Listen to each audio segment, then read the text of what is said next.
I just can't see any point. It's like, well, why does that matter? Why does it matter? It seems to be a fact that it matters. So it's an interesting fact. That's a phenomenological fact in some sense, because one of the things that Heidegger pointed out, and he was a founder of the phenomenological school, was that your primary orientation to the world, he thinks in a strange way, that your primary orientation to the world was one of care. So you could say, well, what characterizes your experience? What sort of creature are you? And Heidegger's answer would be, well, you're a creature who cares about things. Insofar as you're engaged in the world, your primary orientation is one of care. And you can think about that as a value, right? It's a consequence of your value orientation, and God only knows where that comes from. Part of it's biological, part of it's developmental, part of it's historical. It's very, very complex. But if you stop caring about everything, you're in trouble. That's one of the things that seems to indicate that caring is actually a fundamental reality.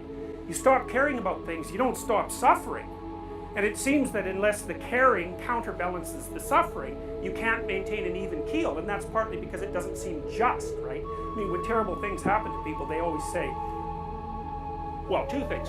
How is it that being could be constituted in this manner? Like, what the hell's going on at the fundamental levels of reality that such suffering has to be the case? You'll certainly ask that if you have a child who's diagnosed with cancer, for example. Or you might think, well, why is this cruelty, as it appears, necessarily aimed at me right now in this place, when hypothetically it could have not happened at all, or perhaps been visited on someone more deserving, you know, which is the good are punished and the evil remain unpunished, something like that. So that produces, for human beings, that produces a cry for justice. How can the world be constituted that way? And that seems to be built into us. Those aren't questions we can just avoid. They're questions that will arise in your psyche.